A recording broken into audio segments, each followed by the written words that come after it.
In the next hour, you're going to master something that separates the top 1% from everyone else.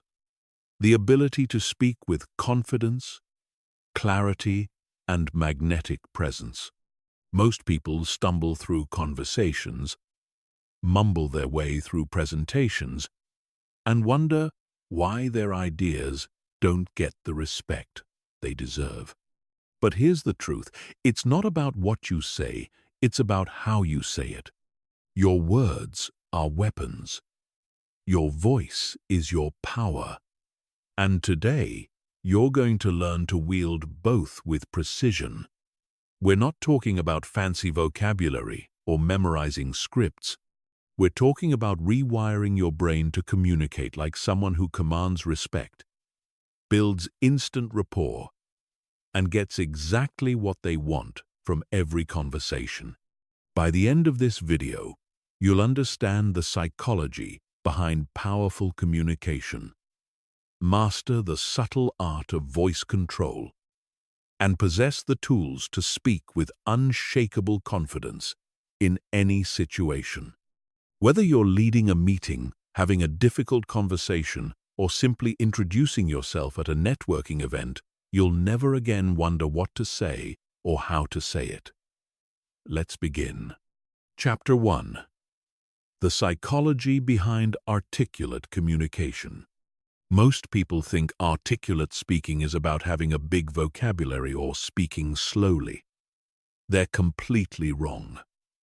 Articulate communication starts in your mind, long before words ever leave your mouth.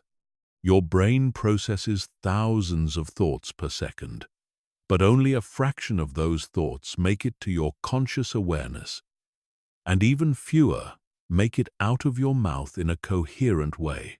The difference between someone who speaks confidently and someone who stumbles through conversations lies in cognitive processing speed and emotional regulation.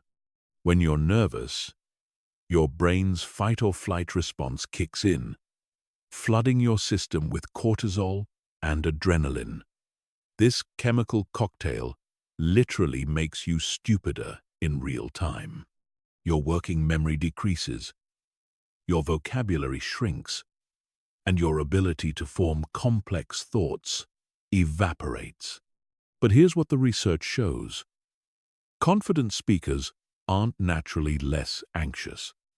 They've simply trained their brains to process stress differently. They understand that confidence isn't the absence of fear, it's the mastery of fear. When you speak with authority, you're not eliminating nervousness. You're channeling that energy into focused attention and purposeful delivery. The first step to becoming more articulate is understanding the 3 levels of communication processing in your brain. Level 1 is automatic processing, where you respond without thinking. This is where most people operate during conversations, reacting emotionally and speaking without intention. Level 2 is controlled processing, where you consciously choose your words and monitor your delivery. Level 3 is strategic processing, where you're simultaneously aware of your message, your audience's reaction, and the desired outcome of the conversation. Masters of articulation operate primarily at level 3. They're thinking several moves ahead, like chess players. While you're focused on what to say next, they're considering how their words will land, what questions they might generate, and how to guide the conversation toward their intended goal. This isn't manipulation, it's strategic communication. Your brain has something called the reticular activating system, a network of neurons that filters information based on what you've told it is important. When you believe you're a poor speaker, your RAS highlights every stumble, every awkward pause, every moment of uncertainty. But when you shift your identity to that of a confident communicator, your brain starts noticing opportunities to speak well. moments where you delivered a point effectively, and evidence that supports your new self-image. The most articulate people understand that communication is not about transferring information from one brain to another.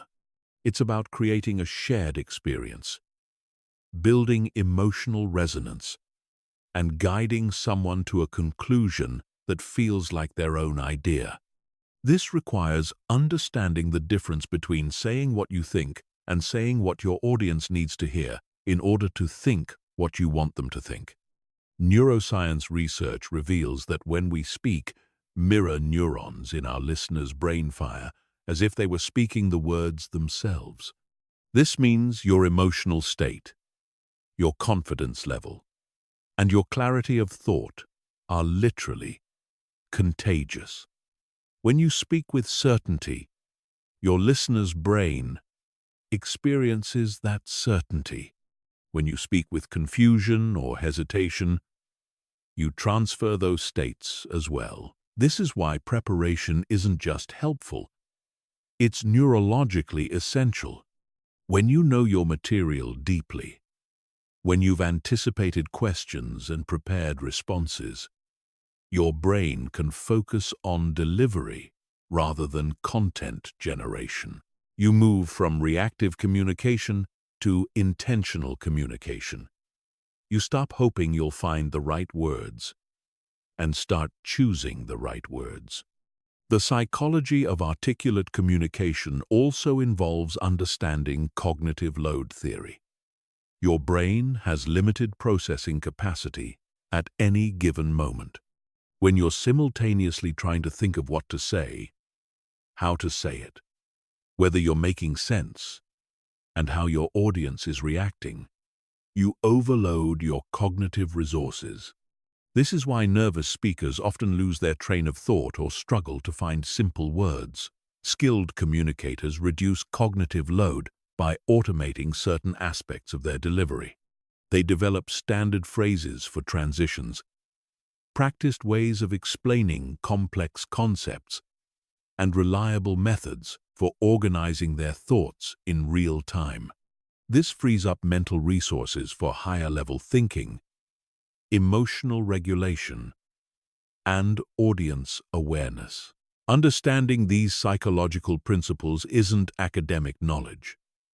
It's practical power.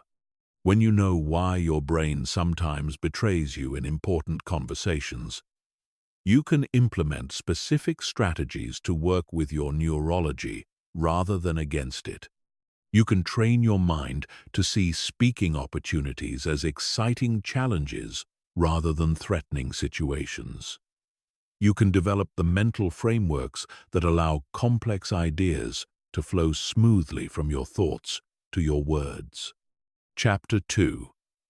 Mastering your internal voice and confidence. Before you ever open your mouth, there's a conversation happening inside your head. This internal dialogue determines everything about how you'll communicate externally. Most people are completely unaware of this inner voice. But it's running commentary that either builds confidence or destroys it with every thought. Right now, as you're learning these concepts, there's a voice in your mind evaluating whether this information is useful, whether you're capable of implementing it, and whether it's worth the effort to change how you communicate. That voice is either your greatest asset or your biggest obstacle to becoming articulate and confident. The internal voice of confident speakers sounds fundamentally different from that of nervous communicators. Nervous speakers have an inner critic that constantly monitors for mistakes, anticipates rejection, and rehearses worst-case scenarios. Before they even speak, they're already preparing excuses for poor performance and bracing for negative reactions. Confident speakers have trained their internal voice to be a strategic coach rather than a harsh critic. Instead of thinking, "I hope I don't embarrass myself," they think, "I'm going to share something valuable." Instead of, "What if they disagree with me?" They think, how can I present this so they understand my perspective? The difference isn't just semantic. It's neurological. These different thought patterns create different emotional states, which create different physiological responses, which create different speaking outcomes. Your internal voice is programmable, but most people let it run on default settings installed during childhood. Maybe a teacher embarrassed you for giving a wrong answer. Maybe siblings teased you for how you pronounced certain words. Maybe parents corrected your grammar in ways that made you feel stupid rather than educated. These experiences create neural pathways that automatically fire whenever you're about to speak in situations that matter. But here's the powerful truth. You can rewire these pathways at any age. Neuroplasticity research shows that your brain continues forming new connections throughout your entire life. Every time you consciously choose a different thought pattern, you strengthen new neural pathways and weaken old ones. Over time, confident self-talk becomes as automatic as nervous self-talk used to be. The process starts with awareness.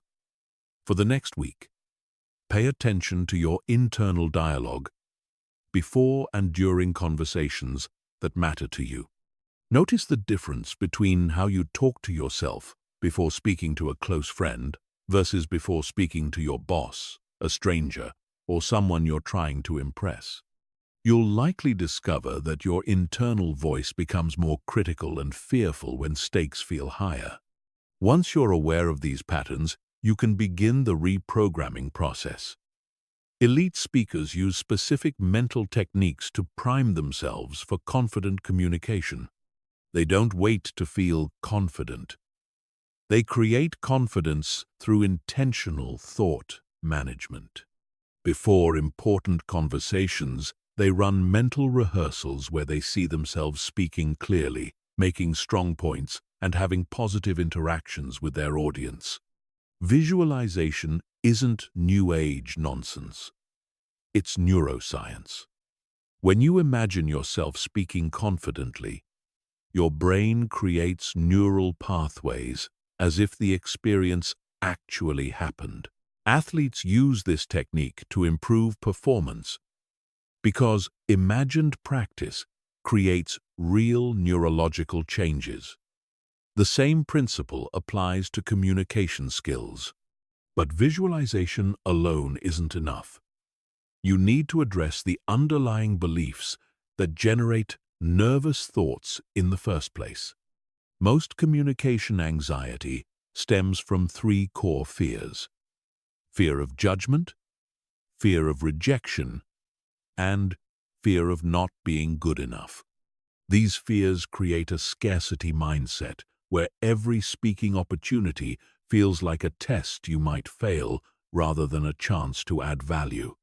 Confident communicators operate from an abundance mindset. They believe they have something worth sharing, that their perspective matters, and that their audience will benefit from hearing their thoughts. This isn't arrogance, it's healthy self-regard based on genuine preparation and authentic value. To develop this mindset, you need evidence that contradicts your limiting beliefs. Start documenting moments when your communication creates positive outcomes. Keep a record of times when someone thanks you for explaining something clearly, when your question moves a conversation forward, or when your perspective helps someone see an issue differently. Your brain needs proof that confident communication is possible for you. Another powerful technique is reframing nervous energy as excitement. Physiologically, anxiety and excitement are nearly identical. Both involve increased heart rate, heightened alertness, and elevated energy levels. The only difference is your interpretation of these sensations. Instead of thinking, "I'm nervous," consciously choose to think, "I'm excited to share this idea." This simple cognitive reframe changes how your brain processes the physical sensations and actually improves your performance. The most advanced practitioners go even further. They use speaking opportunities as deliberately practiced sessions for emotional regulation and mental discipline. They see every conversation as a chance to strengthen their confidence muscles, regardless of the specific outcome. This approach transforms speaking from something that happens to you into something you actively use for personal development. Your internal voice also needs to develop realistic expectations about communication. Perfect speakers don't exist. Even the most articulate people occasionally stumble over words, lose their train of thought, or phrase things awkwardly. The difference is, they don't catastrophize these normal human moments. They simply course-correct and continue. Building genuine confidence requires accepting that imperfection is not only normal, but often makes you more relatable and trustworthy. When you stop trying to be perfect and start trying to be clear, helpful, and authentic, your communication naturally becomes more confident because you're no longer fighting against human nature. The internal voice that serves confident speakers is one that focuses on contribution rather than protection. Instead of asking, "How can I avoid looking stupid?" it asks, "How can I be useful?" Instead of, "What if they don't like what I say?" it asks, "How can I present this in a way that serves their interests?" This shift from self-protection to service changes everything about how you approach communication. Chapter 3. The Power of Non-Verbal Communication. Your body speaks before you do. In fact, research suggests that up to 93% of communication effectiveness comes from non-verbal elements. Your posture, gestures, facial expressions, eye contact, and vocal qualities. This means you could have the most brilliant ideas in the world, but if your non-verbal communication contradicts your words, your message will fail. Most people focus entirely on what they're going to say while completely ignoring how they're going to say it. This is like buying a Ferrari and filling it with cheap gasoline. Your words are the content, but your non-verbal communication is the delivery system. A mediocre message delivered with confident body language will always outperform a brilliant message delivered with nervous energy. Understanding non-verbal communication starts with recognizing that your audience is unconsciously reading microsignals from your body and voice. These signals tell them whether you believe what you're saying, whether you're confident in your expertise, and whether you're worth paying attention to.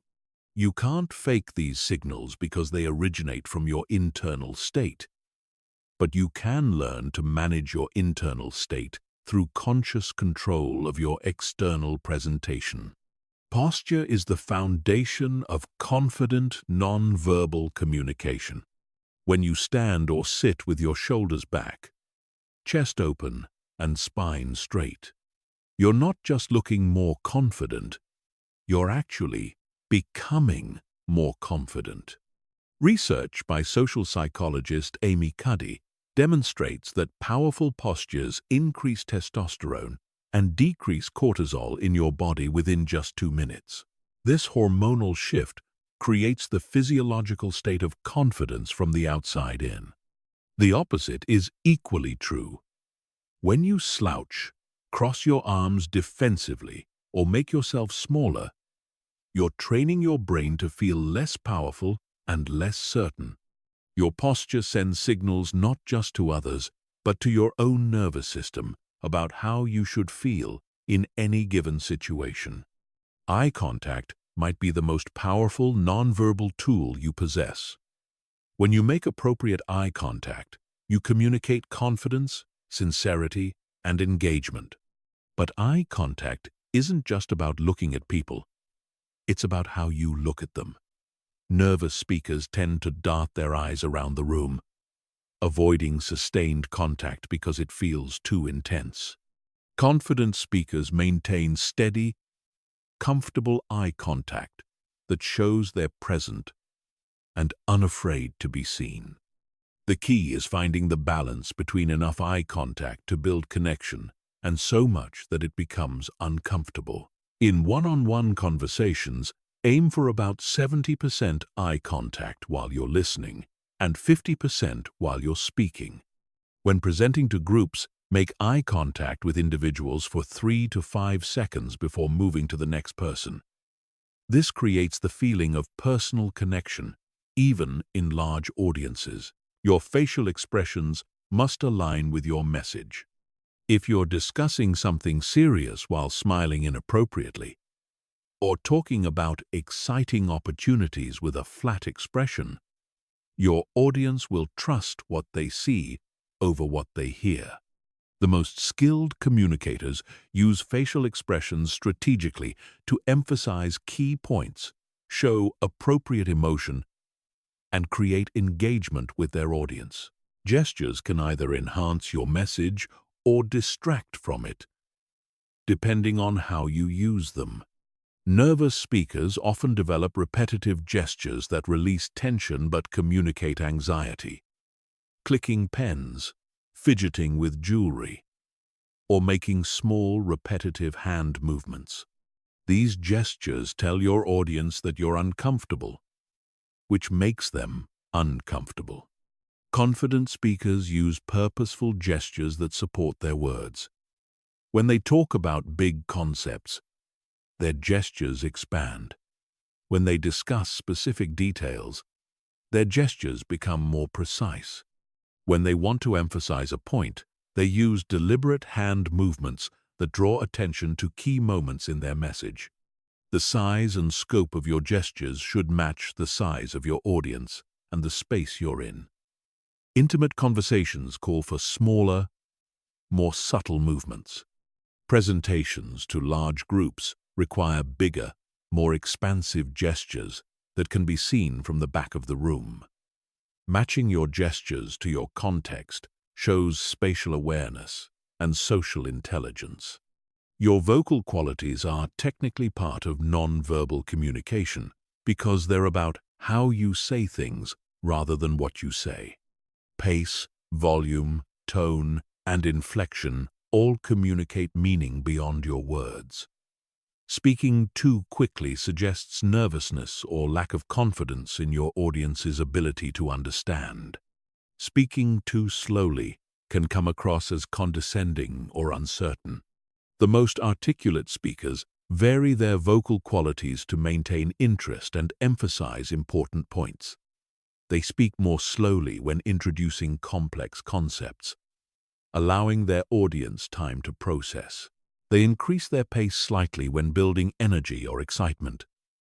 They use pauses strategically to create emphasis and give their audience time to absorb key ideas. Volume is another crucial element that many people mismanage. Speaking too softly forces your audience to strain to hear you, which creates fatigue and disengagement. Speaking too loudly can be overwhelming and aggressive. The right volume depends on your environment, but the general rule is to speak just loud enough that the person farthest from you can hear comfortably without effort. Tone of voice carries enormous emotional information. The same sentence can convey completely different meanings depending on your tonal quality. That's interesting. Can express genuine curiosity, polite dismissal, sarcasm, or surprise, all based on how you modulate your voice. Skilled communicators consciously choose their tone to match their intended message and audience. Your breathing patterns also communicate non-verbally. Shallow, rapid breathing suggests anxiety and creates a thin, weak vocal quality. Deep, Controlled breathing projects calm confidence and produces a fuller, more resonant voice. Before any important communication, take several deep breaths to center yourself and optimize your vocal production. The space you occupy and how you move through it sends powerful signals about your status and confidence level. Confident speakers claim appropriate space without being aggressive about it. They stand or sit in ways that make them visible and accessible. They move with purpose rather than nervous energy. They respect others' space while not shrinking their own presence. Understanding proxemics, the use of space in communication, helps you navigate different cultural and contextual expectations. Some situations call for more formal distance, others for closer, more intimate positioning. Reading the room and adjusting your spatial behavior accordingly shows social intelligence and respect for your audience. Chapter 4. Advanced Vocabulary and Word Choice Mastery. The words you choose don't just convey information, they shape how people think about the information you're sharing.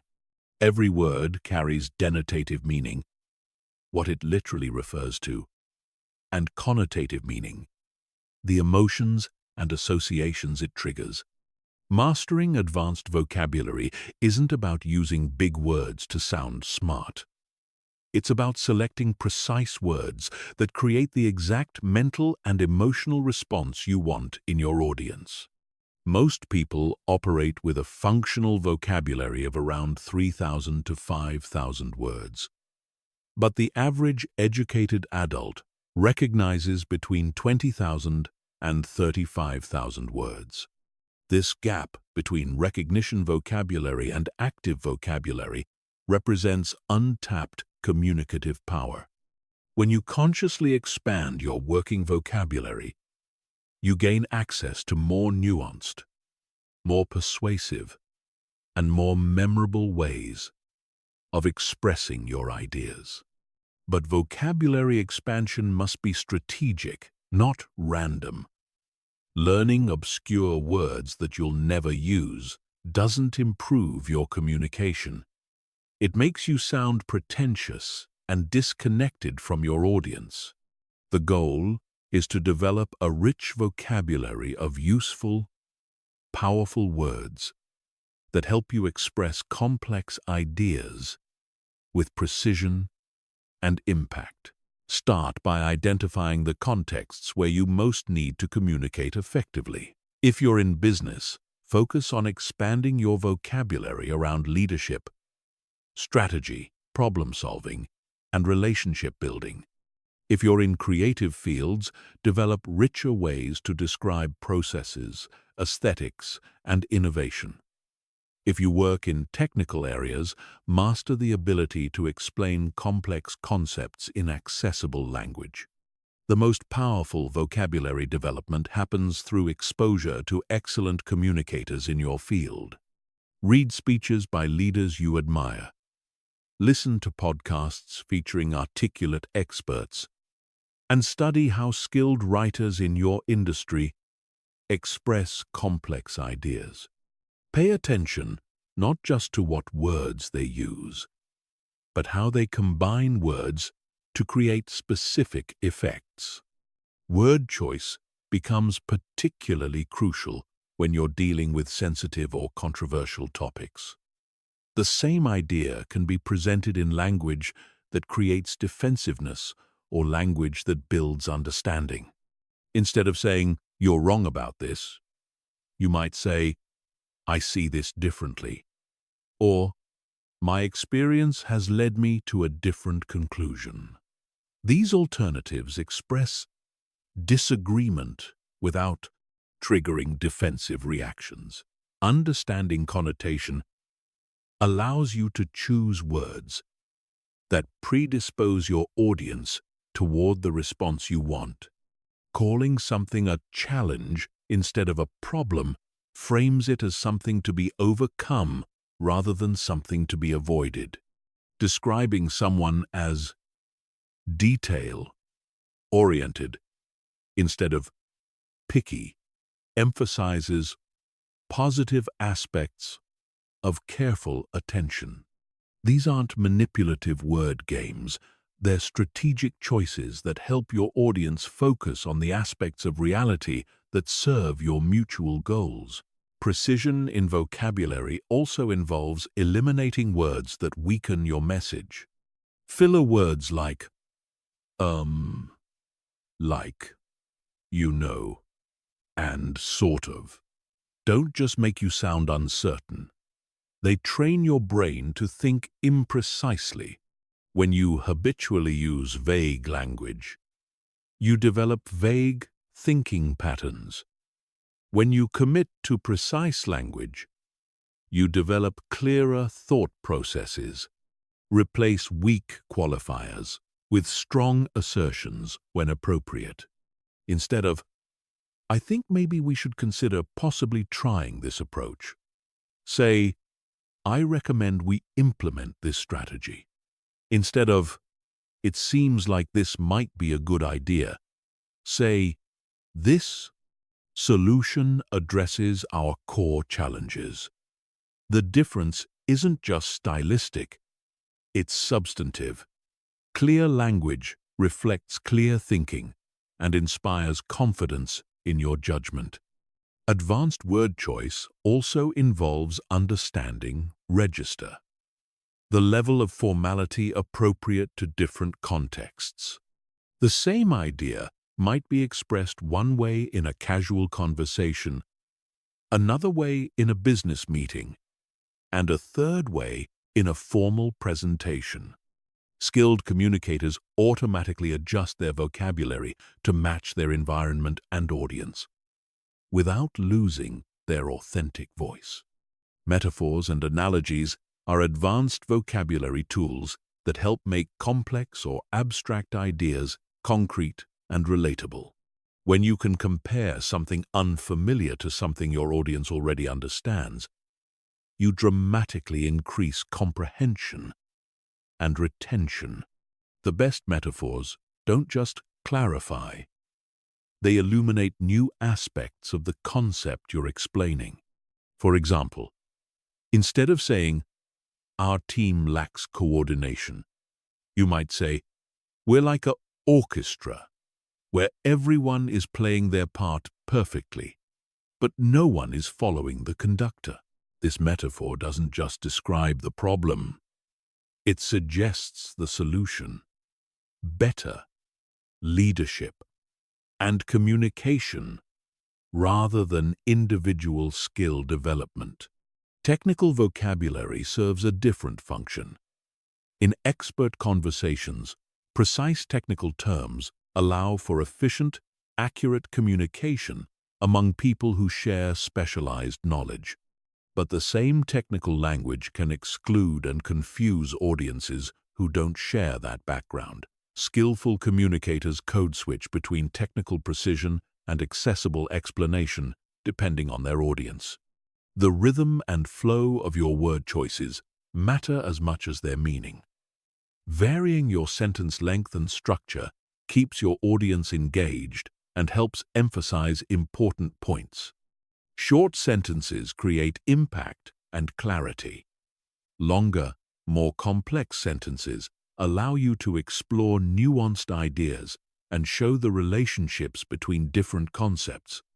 Master communicators use both, choosing their sentence structure as deliberately as they choose their individual words. Power words are vocabulary choices that create strong emotional responses and mental images. Words like transform, breakthrough, revolutionary, and unprecedented carry more energy than neutral alternatives like change, improvement, new, and different. But power words lose their impact when overused, so deploy them strategically for maximum effect. Building advanced vocabulary is an ongoing process that requires deliberate practice. Keep a vocabulary journal where you record new words you encounter, along with their meanings and example sentences. Set a goal of incorporating one new word into your conversation each day until it becomes natural. Read material that challenges your current vocabulary level, looking up unfamiliar words and studying how they're used in context. Chapter 5. Voice Control and Speaking Rhythm. Your voice is an instrument, and, like any instrument, it can be tuned, trained, and mastered to produce exactly the sound you want. Most people use only a fraction of their vocal potential because they've never learned to consciously control the basic elements of voice production: breath support, resonance, pitch variation, and rhythm. Professional speakers, singers, and actors spend years developing vocal control because they understand that how you sound is inseparable from how your message is received. A weak, thin voice undermines even the strongest content. A rich, well-controlled voice can make ordinary content sound compelling and authoritative. Voice control begins with breathing, but not the shallow chest breathing most people do unconsciously. Effective vocal production requires deep diaphragmatic breathing that provides steady air support for sustained, powerful speech. When you breathe from your chest, your voice becomes thin and strained during longer sentences. When you breathe from your diaphragm, you maintain vocal strength and clarity, regardless of how much you're speaking. Practice diaphragmatic breathing by placing one hand on your chest and one hand on your stomach. When you breathe properly, the hand on your stomach should move significantly while the hand on your chest remains relatively still. This takes conscious practice because most adults have developed inefficient breathing patterns that limit their vocal power. Resonance determines the richness and fullness of your voice. Sound originates from your vocal cords, but it gains power and quality from resonating in the spaces above your throat, your mouth, sinuses, and chest cavity. When you speak with good resonance, your voice has depth and presence that commands attention. When your voice lacks resonance, it sounds flat and weak. To develop better resonance, practice humming with your mouth closed, feeling the vibrations in your chest, throat, and face. Then, open your mouth and extend that same resonant quality to your speaking voice. Many people unconsciously tighten their throat when they're nervous, cutting off resonance and making their voice sound strained. Learning to keep your throat relaxed while maintaining good breath support allows your natural resonance to emerge. Pitch variation is what prevents your voice from becoming monotonous and boring. When you speak on the same pitch for extended periods, your audience's attention drifts because the human brain stops paying attention to unchanging stimuli. Strategic pitch variation keeps your audience engaged and helps emphasize key points in your message. Skilled speakers use pitch strategically rather than randomly. They lower their pitch to convey authority and finality, especially when making important statements or conclusions. They raise their pitch slightly when asking questions or introducing new topics to signal curiosity and engagement. They avoid uptalk, the pattern of ending statements with rising intonation that makes everything sound like a question and undermines your authority. Speaking rhythm involves the pace, pauses, and flow of your delivery. Many nervous speakers rush through their words, afraid that pausing will lose their audience's attention or give someone else a chance to interrupt. This creates a machine gun delivery style that overwhelms listeners and prevents proper comprehension of complex ideas. Confident speakers understand that pauses are powerful tools, not weaknesses, to be avoided. Strategic pauses give your audience time to process important information, create anticipation before key points, and demonstrate your comfort with silence. A well-placed pause can be more impactful than any word. Different types of content require different rhythmic approaches. When you're explaining complex technical information, slower delivery with frequent pauses allows your audience to follow your logic. When you're telling a story or building excitement, you might increase your pace to create energy and momentum. When you're making a crucial point, slowing down and adding pauses before and after emphasizes its importance. The concept of vocal flexibility means being able to adjust all these elements: breathing, resonance, pitch, and rhythm, based on your content and context. A presentation to a large audience requires different vocal choices than an intimate conversation. A serious discussion demands different vocal qualities than a celebration or informal chat. Vocal warm-ups before important speaking opportunities can dramatically improve your performance. Just as athletes warm up their muscles before competition, speakers should warm up their vocal apparatus before important conversations or presentations. Simple exercises like humming, lip trills, tongue twisters, and vocal scales prepare your voice for optimal performance.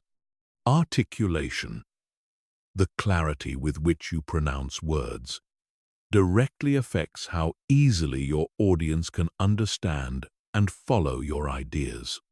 Poor articulation forces listeners to work harder to decode your words, which reduces the mental energy they have available for processing your actual message. Clear articulation isn't about perfect pronunciation. It's about making your words easily accessible to your audience. Common articulation problems include mumbling, dropping the ends of words, running words together, and inconsistent volume levels within sentences.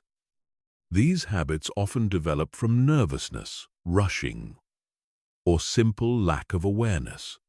Recording yourself, speaking, and listening critically can help identify articulation patterns that might be interfering with your communication effectiveness.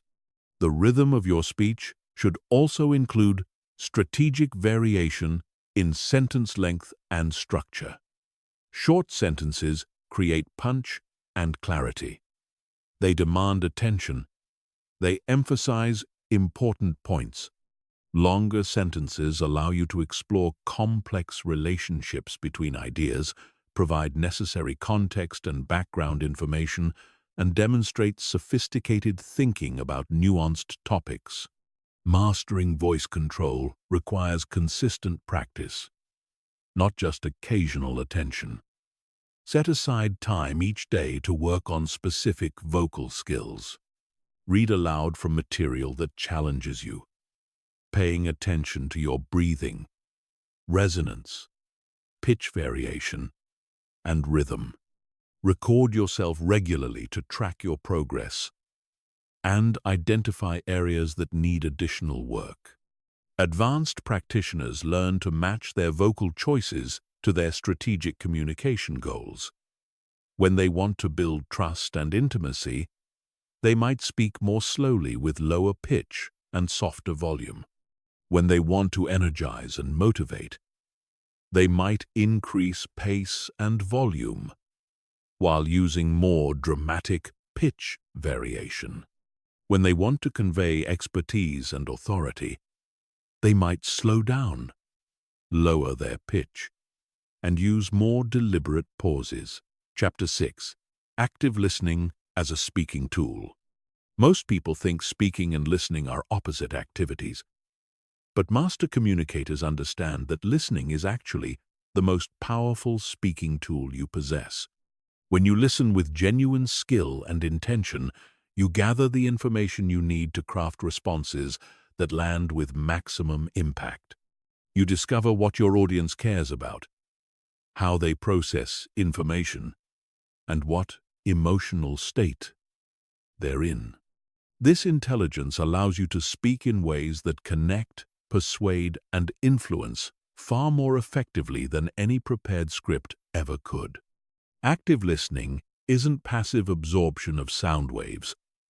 It's an intense cognitive activity that requires focus, discipline, and strategic thinking. When you listen actively, you're simultaneously processing the literal content of what someone is saying, the emotional subtext beneath their words, the assumptions and beliefs that shape their perspective, and the unmet needs or desires that might be driving their communication. The first level of active listening involves hearing the actual words being spoken and understanding their literal meaning. Most people operate exclusively at this level, which explains why so many conversations feel unsatisfying and unproductive. They respond to the surface content without recognizing the deeper layers of communication happening simultaneously. The second level involves listening for emotional content. Every statement carries emotional information about how the speaker feels about the topic, about themselves, and about their relationship with you. When someone says, "I think we should consider other options," they might be expressing uncertainty, disagreement, fear, or a need for more information. Skilled listeners pick up these emotional cues and respond to both the content and the feeling behind it. The third level of active listening involves understanding the speaker's underlying needs, values, and motivations. When someone complains about a policy at work, they might be expressing a need for autonomy, fairness, or recognition. When they share excitement about a new project, they might be revealing values around creativity, achievement, or collaboration. This level of listening allows you to respond in ways that address what people really care about, not just what they're explicitly saying. Active listening also requires managing your own internal responses while someone else is speaking. Most people use listening time to prepare their rebuttal, formulate their next point, or judge what they're hearing. This internal commentary prevents true understanding and makes your eventual response less relevant and less powerful. Instead of planning what you'll say next, focus completely on understanding what's being communicated to you. Notice when your mind starts formulating responses and gently redirect your attention back to the speaker. This disciplined focus not only improves your comprehension, it also communicates respect and engagement that builds rapport and trust. One of the most powerful active listening techniques is reflecting back what you've heard before, adding your own perspective. This serves multiple functions. It confirms that you understood correctly. It shows the speaker that you were paying attention, and it gives you time to process the information before responding. Reflection doesn't mean parroting back exactly what someone said. It means demonstrating that you grasped both the content and the significance of their communication. For example, if someone says, "I'm frustrated because this project keeps getting delayed, and I feel like I'm wasting my time," you might reflect back. It sounds like these delays are affecting your ability to feel productive and make meaningful progress. This reflection acknowledges both the factual situation and the emotional impact, showing that you understand the full scope of their experience. Questions are another essential active listening tool. But most people ask terrible questions that shut down rather than open up communication. Closed questions that can be answered with yes or no provide minimal information and don't encourage elaboration. Leading questions that push people toward answers you want to hear are manipulative and obvious. Effective questions are open-ended, curious, and designed to help people think more deeply about their own experiences and perspectives. Instead of asking, "Don't you think we should try a different approach?" Ask, "What factors do you think we should consider when evaluating our current approach?" Instead of, "Are you happy with how this turned out?" Ask, "What aspects of this outcome work well for you, and what would you want to see improved?" These questions invite thoughtful responses and demonstrate genuine interest in understanding, rather than just getting agreement. The timing of your questions matters enormously.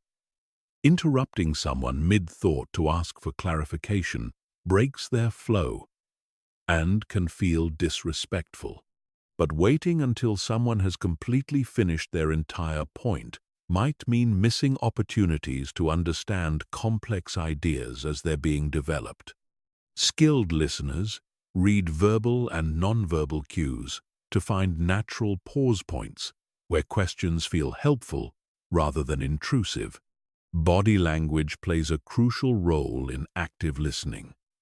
When you lean slightly forward, maintain appropriate eye contact, and keep your posture open and relaxed, you communicate engagement and interest.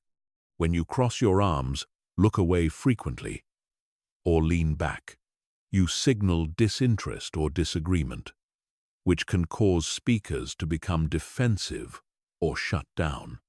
Your facial expressions while listening send powerful messages about how you're receiving information. Nodding occasionally shows that you're following along, but excessive nodding can seem fake or impatient. Matching your facial expressions to the emotional tone of what you're hearing shows empathy and understanding. If someone is sharing something serious, your expression should reflect that gravity. If they're excited about something, your face should show appropriate interest and energy. Active listening also involves tolerating silence and allowing people time to think and formulate their thoughts. Many speakers need processing time, especially when discussing complex or emotional topics. When you rush to fill every pause with words or questions, you prevent people from going deeper into their thinking and sharing more meaningful insights. The most advanced active listeners learn to hear what's not being said as clearly as what is being said. They notice topics that seem to be avoided, emotions that appear to be suppressed, and assumptions that remain unstated. This skill allows them to ask questions that help speakers explore areas they might not have considered or felt comfortable addressing initially. Understanding different communication styles helps you adapt your listening approach to different people. Some speakers process out loud, thinking through problems verbally and arriving at conclusions through conversation. Others prefer to think internally before speaking and share more polished, complete thoughts. Some people communicate very directly, while others hint at their meaning and expect you to read between the lines. Recognizing these different styles helps you listen more effectively and respond more appropriately. Active listening is particularly powerful in conflict situations because it helps de-escalate emotional tension while gathering the information you need to find solutions. When people feel heard and understood, they're more likely to listen to your perspective in return. When they feel dismissed or misunderstood, they become more entrenched in their positions and less open to alternative viewpoints. The goal of active listening isn't agreement, it's understanding. You can deeply understand someone's perspective without sharing it, and that understanding gives you tremendous power to craft responses that acknowledge their reality while introducing your own ideas in ways they can hear and consider. Practicing active listening requires conscious effort and regular feedback. Record conversations when possible and analyze how well you listened versus how much you talked. Ask people you trust to give you honest feedback about your listening skills. Notice patterns in how people respond to you, and whether they seem to feel heard and understood after conversations. Chapter 7. Handling difficult conversations and conflicts. Difficult conversations are inevitable in life, but most people handle them so poorly that they create more problems than they solve. They either avoid these conversations entirely, allowing issues to fester and relationships to deteriorate, or they approach them with so much emotional reactivity that they escalate conflicts instead of resolving them. Mastering difficult conversations is one of the most valuable communication skills you can develop because it allows you to address problems directly, maintain important relationships, and create positive outcomes from challenging situations. The first principle of handling difficult conversations is understanding that the difficulty usually lies not in the topic itself, but in the emotional charge surrounding it. When conversations involve ego, identity, values, or significant consequences, people's fight-or-flight responses activate, making rational discussion much more challenging. Your job is to manage both your own emotional state and help create conditions where others can remain rational and open to problem solving. Preparation is crucial for difficult conversations, but most people prepare by rehearsing their arguments and anticipating rebuttals. This adversarial approach almost guarantees poor outcomes because it frames the conversation as a battle to be won rather than a problem to be solved collaboratively. Instead, prepare by clarifying your goals for the conversation, understanding the other person's likely perspective and concerns, and developing language that focuses on shared interests rather than competing positions. Before entering any difficult conversation, get clear about what you really want to achieve. Do you want to change someone's behavior? Share information they need to know? Understand their perspective better? Repair a damaged relationship? Clear goals help you choose appropriate strategies and evaluate whether the conversation is moving in a productive direction. Understanding the other person's perspective requires empathy and intellectual humility. Try to see the situation from their point of view, considering their pressures, constraints, and concerns. What might make their position feel reasonable and necessary to them? What fears or needs might be driving their behavior?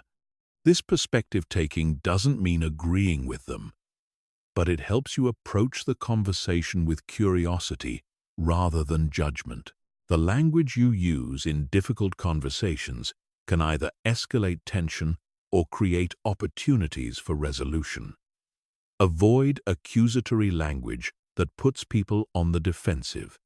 Instead of, "You always interrupt me," try, "I'd like to finish my thoughts before hearing your response." Instead of, "You're being unreasonable," try, "I'm having trouble understanding your perspective on this." Use I statements to express your experience without making claims about the other person's intentions or character.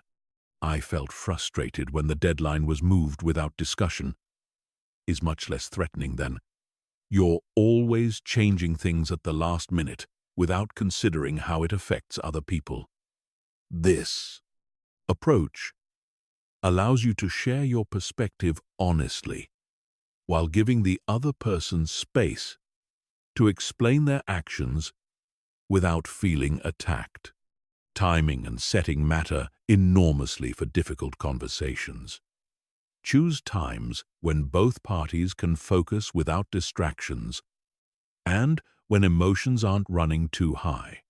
Private settings usually work better than public ones because they reduce the risk of embarrassment and allow for more honest discussion. If someone seems stressed, angry, or distracted, it might be better to schedule the conversation for a time when they can engage more effectively. Starting difficult conversations well sets the tone for everything that follows. Begin by acknowledging the relationship and your positive intentions. I value our working relationship and want to address something that's been concerning me. Signals that you're approaching the conversation constructively rather than destructively. I'm bringing this up because I care about our team's success. Frames the discussion around shared goals rather than personal grievances. Managing your own emotional state during difficult conversations requires preparation and practice. When people say things that trigger anger, defensiveness, or hurt feelings, your physiological responses can hijack your ability to think clearly and respond strategically. Develop techniques for staying calm under pressure. Deep breathing, taking brief pauses to collect your thoughts, and reminding yourself of your goals for the conversation. If you feel yourself becoming too emotional to continue productively, it's better to take a break than to say something you'll regret.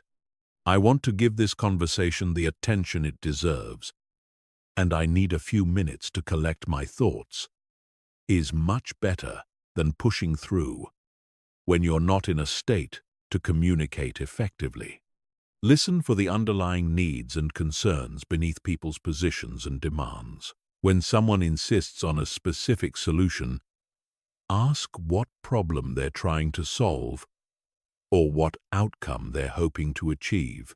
Often, there are multiple ways to meet those underlying needs, even when the specific demands seem unreasonable or impossible. For example, if someone demands that all meetings be shorter, they might be expressing needs for efficiency, respect for their time, or better work-life balance. If you can address those underlying needs through different solutions, you might find approaches that work better for everyone involved. De-escalation techniques become crucial when conversations heat up despite your best efforts. Lower your voice rather than raising it. Slow down your speech and use calming body language. Acknowledge the other person's emotions without necessarily agreeing with their interpretation of events. I can see that this situation is really important to you. Validates their feelings without endorsing their version of what happened. Sometimes difficult conversations require multiple sessions. Not every issue can be resolved in one discussion, especially when emotions are high or when complex problems require creative solutions. Ending one conversation well and scheduling follow-up discussions can be more productive than trying to force resolution when people aren't ready. Know when to involve others in difficult conversations. Sometimes, a neutral third party can help facilitate discussions when direct communication isn't working. Sometimes you need input from someone with more authority or expertise. Sometimes the conversation needs to include additional stakeholders who are affected by the issue. Recognizing when you need help isn't a sign of failure. It's strategic thinking. The goal of most difficult conversations should be mutual understanding and collaborative problem-solving rather than winning or being right. Even when you can't reach agreement, you can often reach understanding, which preserves relationships and keeps doors open for future solutions. Sometimes the best outcome is agreeing to disagree while maintaining respect and professionalism. Practice difficult conversations in low-stakes situations so you're better prepared when high-stakes situations arise. The skills you develop in everyday disagreements and minor conflicts will serve you well when you need to handle major issues or relationship problems. View every challenging conversation as an opportunity to develop your skills rather than just an obstacle to overcome. Chapter 8. Building rapport and charisma through communication. Charisma isn't a mysterious quality that some people are born with and others lack forever. It's a set of learnable communication skills that create connection, influence, and magnetic presence. When you understand the specific behaviors that generate charismatic responses in others, you can develop these abilities through deliberate practice and conscious application. At its core, charisma is about making other people feel important, understood, and energized when they interact with you. Charismatic communicators have mastered the art of directing their attention so completely toward others that those people feel like they're the most interesting person in the room. This isn't fake flattery or manipulation. It's genuine curiosity and engagement that creates powerful emotional connections. The foundation of charismatic communication is presence. Your ability to be fully focused on the person or people you're interacting with. In our distracted world, true presence has become rare and therefore extremely powerful. When someone feels that you're completely focused on them, without mental drift or competing priorities, they experience something most people rarely give or receive. Developing presence requires training your attention like a muscle. During conversations, notice when your mind wanders to other topics, future tasks, or judgments about what you're hearing. Gently redirect your focus back to the person in front of you. This mental discipline becomes easier with practice and dramatically improves the quality of your interactions. Charismatic communicators also master the art of making others feel heard and understood. They ask questions that show genuine interest in people's experiences, thoughts, and feelings. But more importantly, they listen to the answers with complete attention and respond in ways that demonstrate they've not only heard the words but grasped the meaning and significance behind them. The key is asking questions that go beyond surface-level information to explore what people care about, what challenges they're facing, and what excites them. Instead of, "How was your weekend?" try, "What was the best part of your weekend?" Instead of, "How's work going?" ask, "What's the most interesting project you're working on right now?" These questions invite more engaging responses and show that you're interested in their experience, not just making conversation. Building rapport requires finding genuine common ground with people. But this doesn't mean pretending to share interests you don't have or agreeing with opinions you don't hold. It means looking for authentic connections in values, experiences, challenges, or goals. Even when people have different backgrounds or perspectives, you can often find shared humanity in universal experiences like wanting to do good work, caring for family, or pursuing personal growth. Matching and mirroring are subtle rapport-building techniques that involve naturally adapting your communication style to complement the person you're talking with. If someone speaks slowly and thoughtfully, slowing down your own pace slightly creates a sense of harmony. If they're energetic and expressive, increasing your own energy level helps create connection. This isn't mimicry, which feels fake and obvious. It's subtle adaptation that happens naturally when you're genuinely engaged with someone. The power of validation in building charisma cannot be overstated. When you acknowledge and affirm other people's thoughts, feelings, and experiences, you make them feel valued and understood. This doesn't require agreeing with everything they say, but it does mean recognizing their perspective as legitimate and worthy of consideration. Validation can be as simple as saying, "That makes sense," or "I can understand why you'd feel that way," or "That's an interesting point I hadn't considered." These phrases show that you're taking their input seriously and processing it thoughtfully rather than just waiting for your turn to speak. Charismatic storytelling is another crucial skill that makes your communication more engaging and memorable. Stories create emotional connections and help people understand complex ideas through concrete examples. But charismatic storytellers don't just tell stories. They craft stories that resonate with their audience's interests and experiences.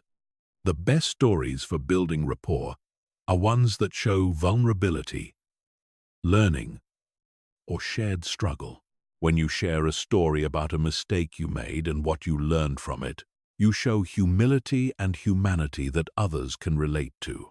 When you tell a story about overcoming a challenge, you inspire others and show resilience. When you share something that connects to the other person's experience, you demonstrate understanding and empathy. Using people's names frequently in conversation is a simple but powerful charisma technique. Research shows that hearing our own name activates pleasure centers in our brain and creates positive associations with the speaker. But this only works when it feels natural rather than forced or manipulative. Charismatic communicators also master the art of making people feel special and appreciated. They notice and comment on positive qualities, achievements, and contributions that others might overlook. They remember details from previous conversations and follow up on things that matter to people. They express genuine gratitude and appreciation for both big and small gestures. The key to authentic appreciation is being specific rather than generic. Instead of "great job," try "I really appreciated how thoughtfully you handled that difficult question from the client. Your response showed you were really listening to their concerns." Specific appreciation feels more genuine and shows that you're paying attention to people's actual contributions. Energy management is crucial for charismatic communication.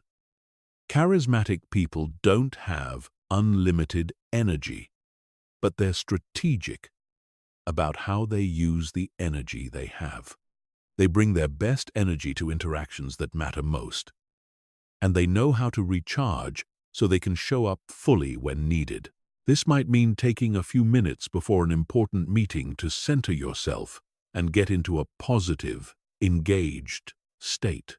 It might mean limiting draining interactions when possible so you have energy for relationships and conversations that matter most. It definitely means taking care of your physical and emotional well-being so you have the capacity to focus on others rather than being absorbed in your own stress or fatigue. Humor, when used skillfully, is a powerful charisma tool because it creates positive emotions and shared experiences. But charismatic humor is never at someone else's expense. It's self-deprecating, observational, or situational, in ways that bring people together rather than creating distance or discomfort. The best charismatic communicators use humor to diffuse tension, highlight absurdities, and create moments of connection and joy. They're also attuned to their audience and adjust their humor accordingly. What's funny in a casual setting might be inappropriate in a formal context, and what works with one group might fall flat with another. Building charisma through communication is ultimately about developing genuine interest in other people and learning to express that interest in ways that make them feel valued and energized. It's not about tricks or techniques, though those can be helpful. It's about cultivating authentic curiosity, empathy, and appreciation for the people around you. Chapter 9. Persuasion and Influence Techniques. Persuasion is not manipulation. True persuasion involves helping people see information, possibilities, and consequences they might not have considered on their own, then allowing them to make informed decisions based on this expanded understanding. When you influence ethically, You're serving both your interests and theirs by creating outcomes that benefit everyone involved. The most powerful persuasion begins with understanding what people already want and value. Instead of trying to convince them to want what you want, you show them how what you're proposing helps them achieve their existing goals and satisfy their current needs. This requires deep listening and genuine curiosity about their priorities, concerns, and decision-making criteria. Before attempting to persuade anyone, invest time in understanding their perspective thoroughly. What problems are they trying to solve? What outcomes would make them feel successful? What constraints or pressures are they operating under? What fears or concerns might make them hesitant to change? This intelligence allows you to frame your proposals in terms that resonate with their existing motivations. The principle of reciprocity is fundamental to ethical influence. When you provide value first, without expecting immediate returns, you create a psychological tendency for others to want to provide value back to you. This doesn't mean keeping score or manipulating people with artificial generosity. It means genuinely looking for ways to help others achieve their goals as a foundation for long-term relationship building. Reciprocity can involve sharing useful information, making helpful introductions, offering assistance with their projects, or simply providing a great experience during your interactions. When people associate you with positive outcomes and helpful resources, they become more receptive to your ideas and requests. Social proof is another powerful influence principle that acknowledges people's tendency to look to others for guidance about appropriate behavior and good decisions. When you can show that similar people in similar situations have benefited from what you're proposing, you reduce uncertainty and risk perception that might prevent action. But social proof must be relevant and genuine to be effective. Generic testimonials or irrelevant examples can actually backfire by making your approach seem generic or poorly researched. The most powerful social proof comes from people your audience respects who faced similar challenges and achieved positive results through approaches similar to what you're recommending. The commitment and consistency principle recognizes that people strongly prefer to act in ways that align with their stated beliefs, values, and previous commitments. When you can show how your proposal fits with positions they've already taken or principles they've already expressed, you make it psychologically easier for them to say yes. This might involve referencing their stated priorities, reminding them of successful approaches they've used before, or showing how your proposal aligns with their stated values or strategic objectives. The key is making genuine connections rather than forcing artificial links that don't hold up under scrutiny. Scarcity and urgency can be legitimate influence factors when they're based on real constraints rather than artificial pressure. If there are genuine time limits, resource constraints, or opportunity costs associated with delays, presenting these realities helps people make informed decisions about timing and priorities. However, manufactured scarcity and false urgency are manipulative tactics that damage trust and relationships. Ethical persuasion involves presenting real information about constraints and consequences while respecting people's right to make decisions on their own timeline. The contrast principle shows how people evaluate options relative to alternatives rather than in absolute terms. When you help people understand the costs and consequences of not taking action, or when you provide clear comparisons between different approaches, you help them make more informed decisions about relative value. This doesn't mean exaggerating problems or understating alternatives. It means helping people see the full picture of costs, benefits, risks, and opportunities associated with different choices. Good decision-making requires understanding both what you gain and what you give up with any choice. Authority and expertise influence how seriously people take your recommendations, but these must be genuine and relevant to carry weight. Building credible authority involves demonstrating deep knowledge, sharing relevant experience, and showing good judgment over time. It also means being honest about the limits of your expertise and knowing when to refer people to better sources of information or assistance. Credible expertise also involves staying current, continuing to learn, and being willing to change your recommendations when new information or better options become available. People trust advisors who prioritize their interests over ego or consistency. Emotional connection often determines whether people act on logical arguments. When you can help people visualize and feel the positive outcomes of taking action, you create motivation that pure logic alone cannot generate. This involves painting vivid pictures of success, helping people imagine how their lives or work will improve, and connecting your proposals to outcomes they care deeply about. But emotional appeals must be grounded in reality to maintain trust and credibility. False promises and unrealistic expectations create short-term compliance but long-term disappointment and relationship damage.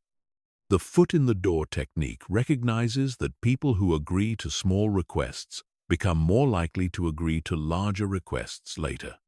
This works because taking action creates psychological investment and shifts identity toward being someone who supports your cause or direction. Starting with easy, low-risk commitments allows people to experience positive outcomes before being asked for larger investments. Timing plays a crucial role in successful persuasion.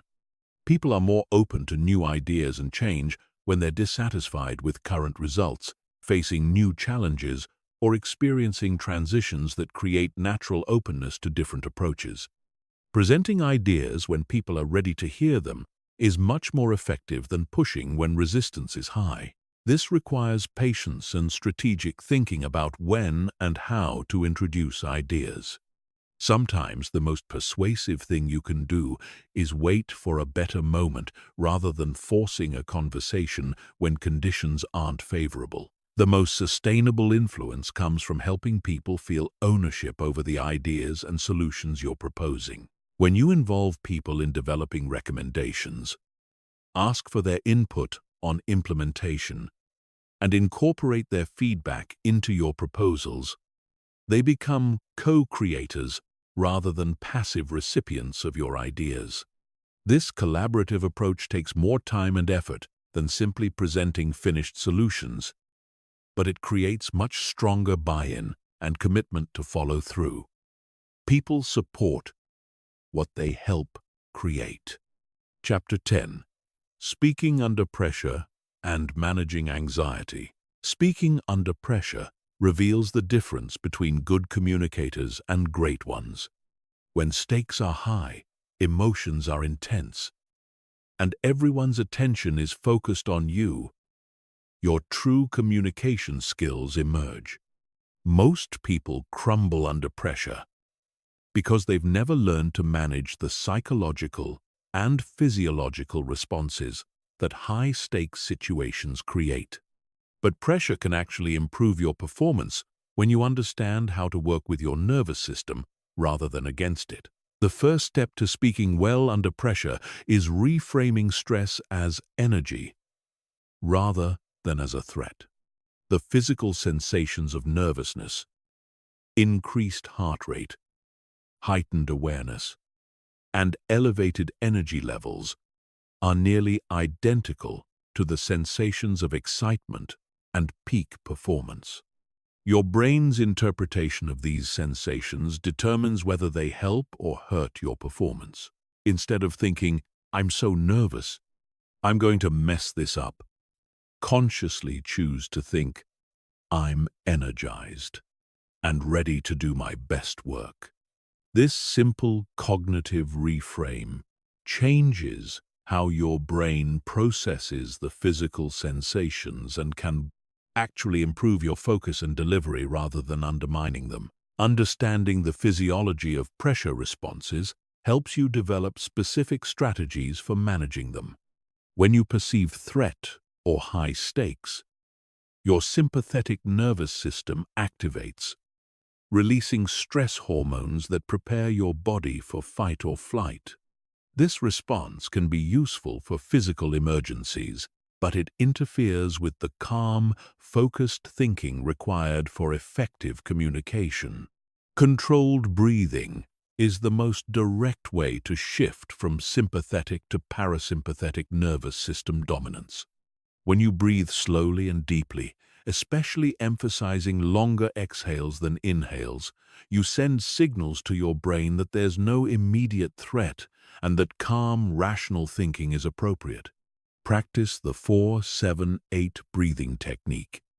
Inhale for 4 counts, hold for 7 counts, exhale for 8 counts. Repeat this pattern 4 times before any high-pressure speaking situation. This technique quickly shifts your nervous system toward calm alertness rather than anxious reactivity. Preparation is your most powerful tool for managing speaking anxiety. But it must be the right kind of preparation. Many people prepare by memorizing scripts word for word, which actually increases anxiety because it makes them dependent on perfect recall under pressure. Instead, prepare by deeply understanding your key points and developing flexible ways to express them. Know your content so well that you can explain it conversationally rather than reciting it formally. Practice speaking about your topics in different ways, using different examples and analogies. So you're not dependent on a single predetermined sequence of words.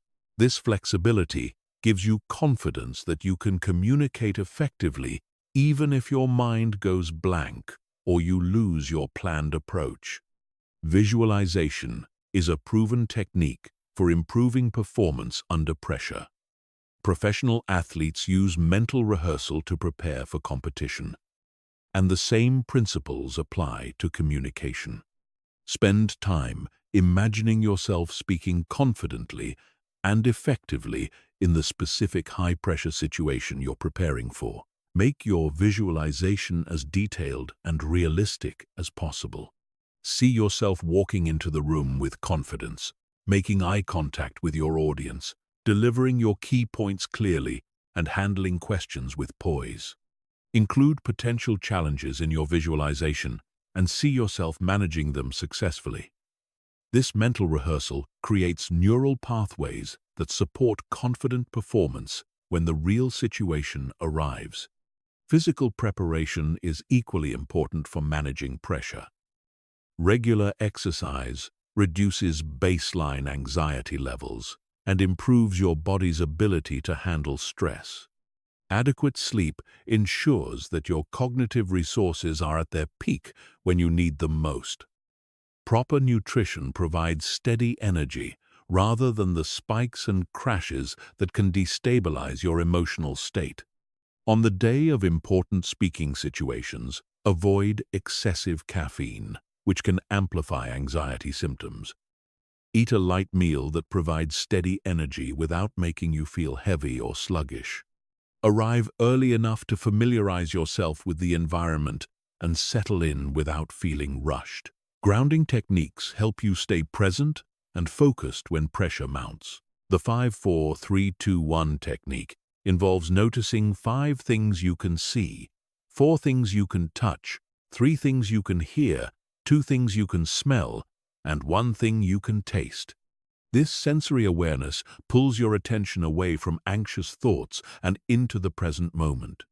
Progressive muscle relaxation is another effective technique. Starting with your toes and working up to your head, tense each muscle group for 5 seconds, then release and notice the contrast. This process helps release physical tension that accumulates during stressful situations and interferes with smooth delivery.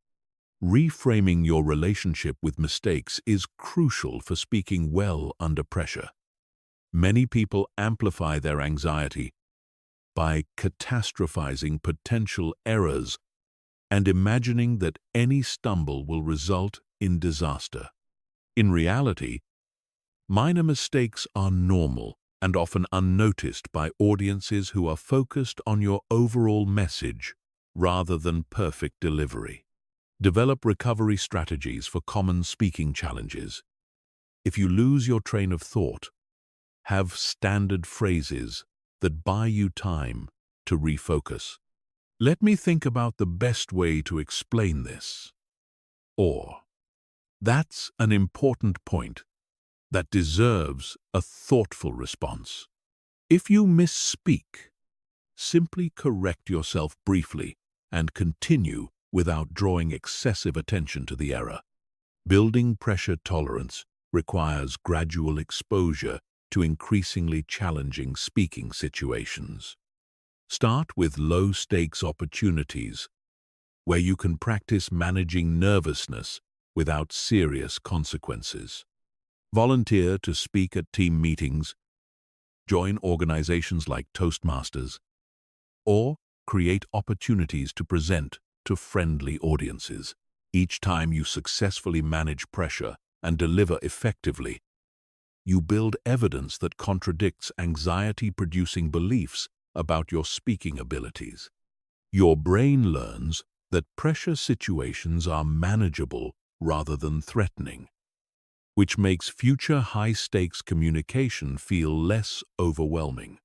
The most advanced pressure management technique is shifting your focus from self-protection to service.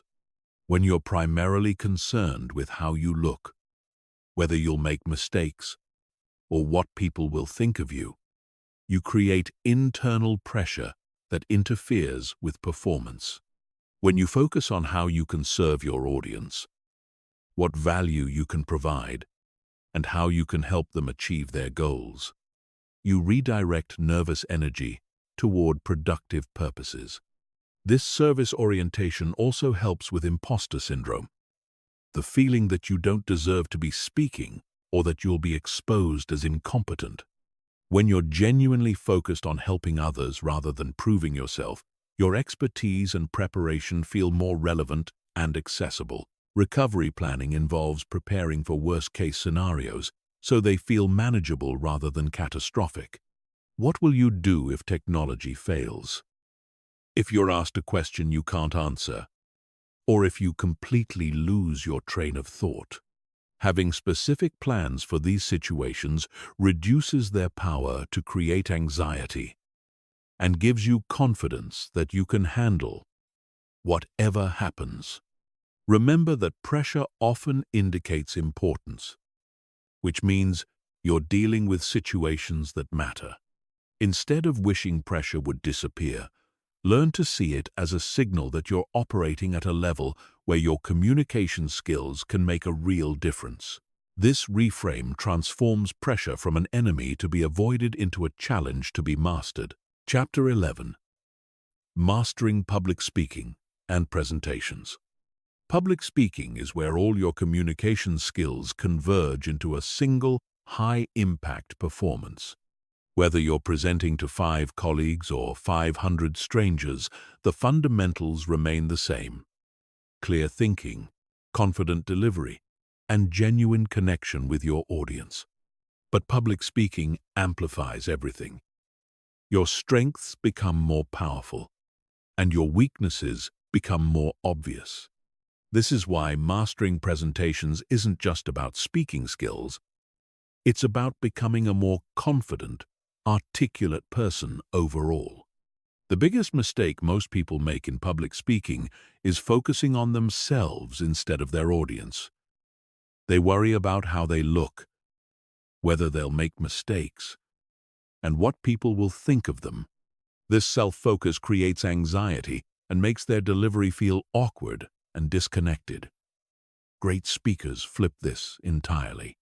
They focus completely on serving their audience, sharing valuable information, and creating a positive experience for everyone in the room. Before you even begin preparing your content, you need to understand your audience deeply. What do they already know about your topic? What do they need to know? What are their concerns, interests, and goals? What would make this presentation genuinely valuable for them? When you can answer these questions clearly, you can craft a presentation that feels relevant and useful rather than generic and forgettable. Your presentation structure should follow a clear, logical progression that makes it easy for your audience to follow your thinking. Start with a compelling opening that grabs attention and establishes why your topic matters. Then, preview what you're going to cover so people know what to expect. Develop your main points with evidence, examples, and stories that make abstract concepts concrete and memorable. End with a strong conclusion that reinforces your key messages and gives people clear next steps. The opening of your presentation is crucial because it sets the tone for everything that follows. Avoid weak openings like, "Good morning, my name is," or "Thank you for having me here today." These phrases waste precious attention and make you sound like everyone else. Instead, start with something that immediately engages your audience. A surprising statistic, a thought-provoking question, a relevant story, or a bold statement that makes people want to hear more. For example, instead of, "Today I'm going to talk about leadership," you might start with, "In the next 20 minutes, you're going to learn the 3 communication techniques that separate extraordinary leaders from everyone else." By the time we're finished, you'll have specific tools you can use immediately to increase your influence and impact in any situation. Your main content should be organized around 3 to 5 key points maximum. The human brain can only process so much information at once, and trying to cover too much ground dilutes the impact of everything you say. Choose your most important points and develop them thoroughly rather than skimming the surface of many different ideas. Each main point should follow a consistent structure. Make the point clearly. Provide evidence or reasoning to support it. Give a concrete example that illustrates it in action and explain why it matters to your audience. This pattern helps people understand and remember your ideas, while keeping your presentation organized and logical. Stories are your most powerful tool for making presentations memorable and persuasive. Facts and statistics inform the mind, but stories move emotions and create lasting impact. The best presentation stories are specific, relevant to your key points, and show rather than tell your main messages. Personal stories can be particularly effective because they show vulnerability and humanity that audiences connect with. When telling stories in presentations, keep them concise and focused. Include sensory details that help people visualize the scene, but avoid unnecessary tangents that distract from your main point.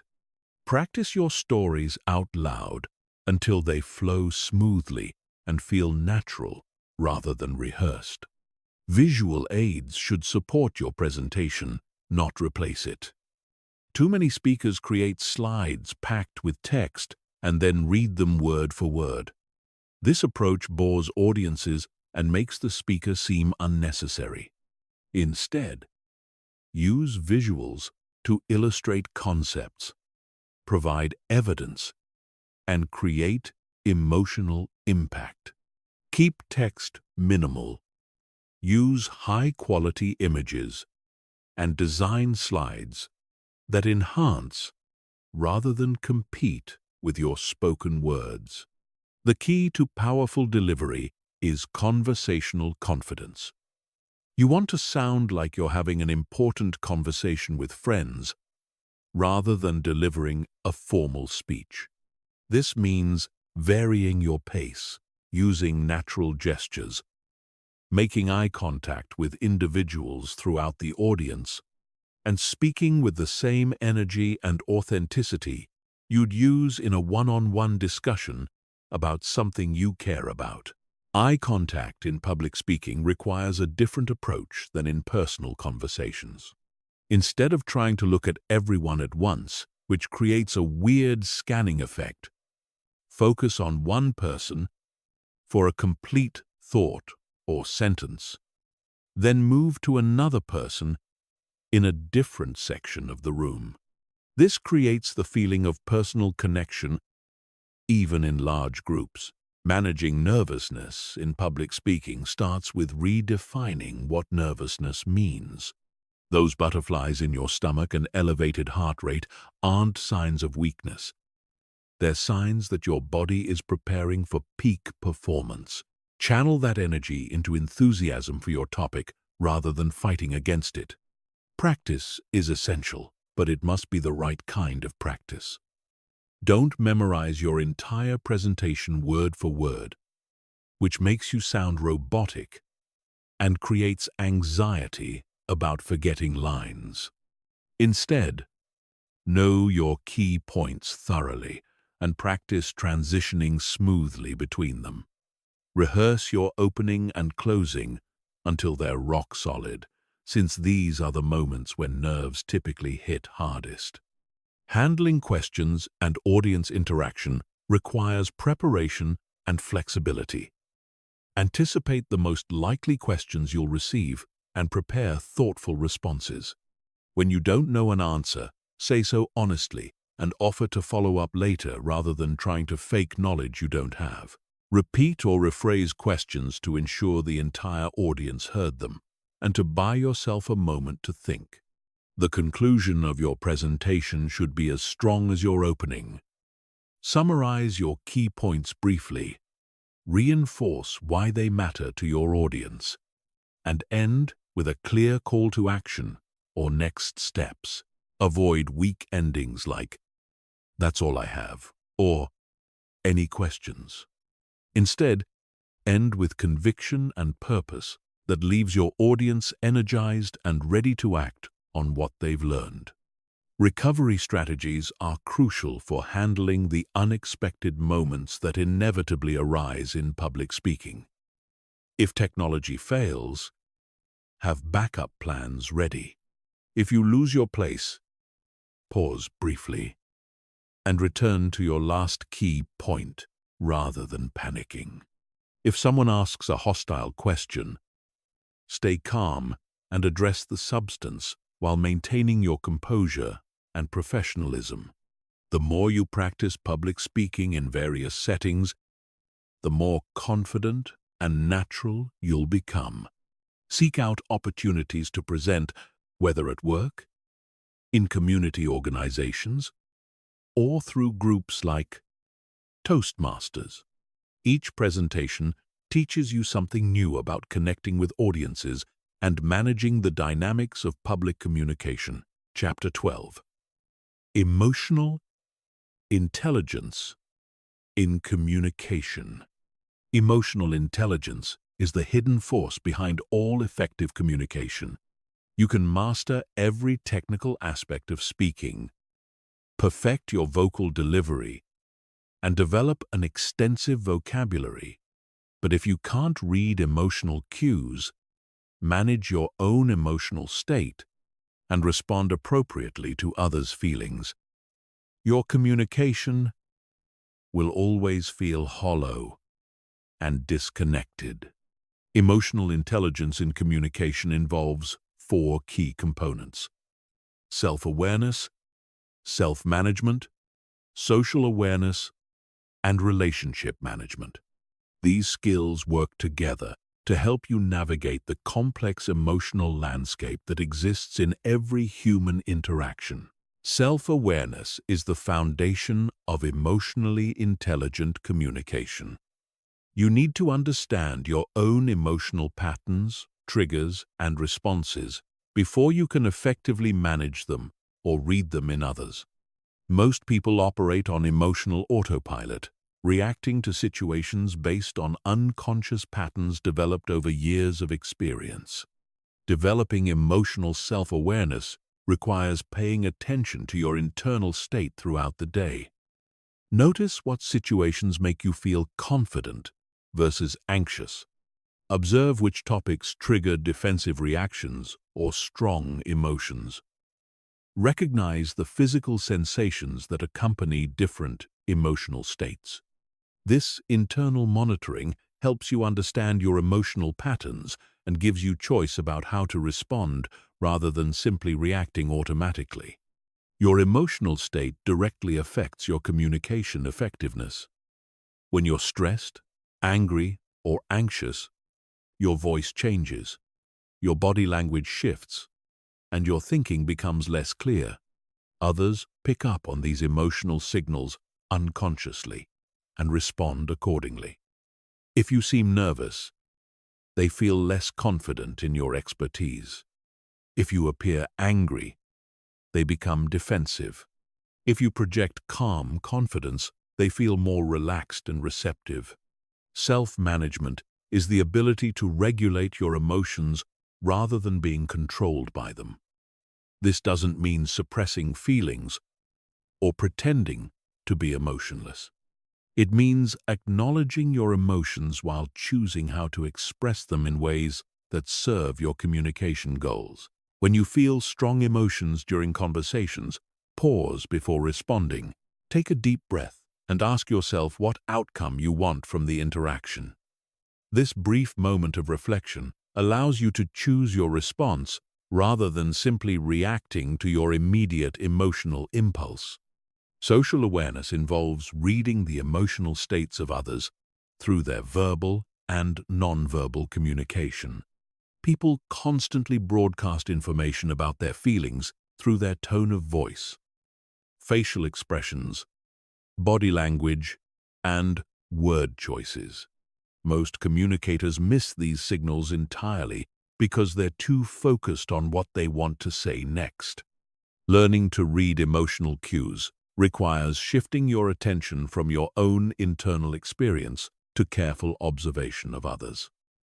Notice changes in people's energy levels, speaking pace, and physical posture. Pay attention to incongruence between their words and their emotional signals. Someone might say they're fine with a decision, while their tight jaw and crossed arms suggest otherwise. Different personalities express emotions differently, which adds complexity to emotional awareness. Some people wear their feelings openly and express them directly. Others are more reserved and communicate emotions through subtle changes in behavior. Some process emotions internally before sharing them, while others think out loud and work through feelings verbally. Understanding these different emotional styles helps you adapt your communication approach accordingly. With expressive personalities, you can address emotions directly and openly. With more reserved people, you might need to create safe spaces for them to share feelings gradually. With analytical types, you might need to help them connect logical decisions to emotional outcomes. Empathy is a crucial component of emotional intelligence that allows you to understand and share the feelings of others. This goes beyond intellectual understanding to actually experiencing something similar to what the other person is feeling. When you respond with genuine empathy, people feel heard, understood, and valued. Developing empathy requires active imagination and emotional flexibility. When someone shares an experience with you, try to imagine how you would feel in their situation. Consider their background, pressures, and constraints that might influence their emotional response. This perspective-taking helps you respond with genuine understanding rather than superficial sympathy. Validation is one of the most powerful emotional intelligence tools in communication. When you acknowledge and accept someone's emotional experience without necessarily agreeing with their interpretation or conclusions, you create psychological safety that enables deeper, more honest conversation. Validation might sound like, "I can see why that situation would be frustrating," or "It makes sense that you'd feel uncertain about such a big decision." These responses show that you understand their emotional reality, while leaving room for different perspectives on solutions or actions. Emotional contagion is the phenomenon where emotions spread between people unconsciously. When you interact with someone who's anxious, you might start feeling anxious too. When you're around confident, positive people, you often feel more optimistic yourself. This emotional transmission happens automatically through mirror neurons and unconscious mimicry. Understanding emotional contagion helps you take responsibility for the emotional climate you create in your interactions. When you maintain calm confidence during stressful situations, you help others feel more centered. When you bring genuine enthusiasm to conversations, you often inspire similar energy in others. Managing emotional contagion requires strong emotional boundaries and self-regulation skills. You can empathize with others' feelings without taking them on as your own. You can remain calm in the presence of anxiety, confident around insecurity, and positive despite negative energy from others. Conflict situations require especially sophisticated emotional intelligence because emotions typically run high and rational thinking often becomes difficult. The key is recognizing that behind every position in a conflict, there are underlying emotions and unmet needs driving people's behavior. Instead of focusing solely on the logical aspects of disagreements, skilled communicators address the emotional dimensions as well. They acknowledge fears, validate concerns, and help people feel heard even when agreement isn't possible. This emotional attunement often diffuses tension and creates space for problem-solving. Emotional intelligence also involves knowing when emotions are appropriate and helpful versus when they might be counterproductive. There are times when expressing frustration, excitement, or concern enhances your message and builds connection. There are other times when emotional expression might distract from your content or make others uncomfortable. Building emotional intelligence requires ongoing practice and feedback. Pay attention to how people respond to your communication style. Ask trusted friends or colleagues for honest feedback about your emotional awareness and management. Notice patterns in your relationships and communication effectiveness that might reveal blind spots in your emotional skills. The goal isn't to become emotionally perfect or to always say the right thing. It's to develop greater awareness, flexibility, and skill in navigating the emotional aspects of human communication. When you can read emotions accurately, manage your own emotional state effectively, and respond to others with empathy and wisdom, your communication becomes exponentially more powerful and meaningful. Chapter 13. Cultural sensitivity and adaptation in communication. In our interconnected world, the ability to communicate effectively across cultural differences has become essential for personal and professional success. Culture shapes everything about how we communicate.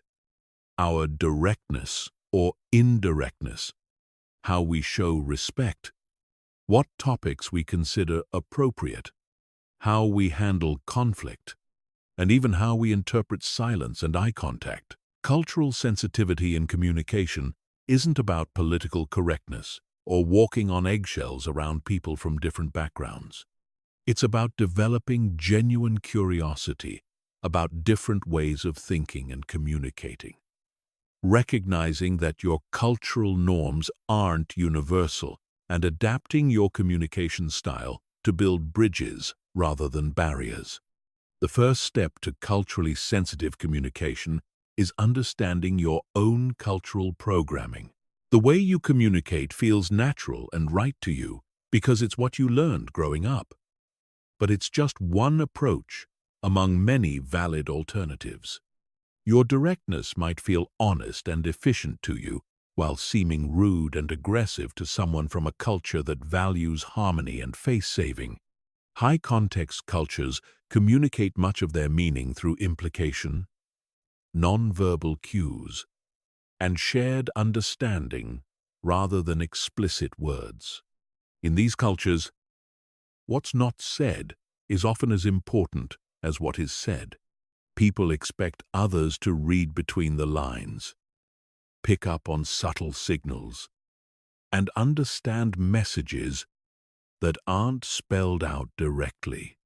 Low-context cultures, by contrast, rely heavily on explicit verbal communication. They value clarity, directness, and detailed explanations. What you say is what you mean, and ambiguity is seen as poor communication rather than diplomatic subtlety. Understanding whether you're communicating with someone from a high-context or low-context background helps you adjust your style accordingly. With high-context communicators, you might need to pay more attention to non-verbal cues, be more diplomatic in your language, and allow time for indirect approaches to sensitive topics. With low-context communicators, you can be more direct and explicit without worrying about causing offense. Power distance refers to how cultures handle hierarchy and authority. In high power distance cultures, there are clear expectations about how people at different levels should communicate with each other. Challenging authority directly, interrupting senior people, or speaking out of turn might be seen as disrespectful regardless of your intentions. In low-power distance cultures, hierarchy is less rigid, and people are expected to speak up, share ideas, and challenge decisions regardless of their position. What feels like healthy debate and engagement in one culture might feel like insubordination in another. When communicating across power distance differences, pay attention to formal versus informal language, titles and honorifics, and who speaks when in group settings. Adjust your approach to match the cultural expectations of the situation, rather than imposing your own cultural norms. Individualistic cultures emphasize personal achievement, self-reliance, and direct personal responsibility. Communication in these cultures often focuses on individual contributions, personal goals, and direct accountability. People are expected to advocate for themselves and their ideas. Collectivistic cultures prioritize group harmony, consensus, and collective responsibility. Communication emphasizes team success, group decisions, and maintaining relationships. People might be reluctant to stand out individually or to express disagreement that could disrupt group cohesion.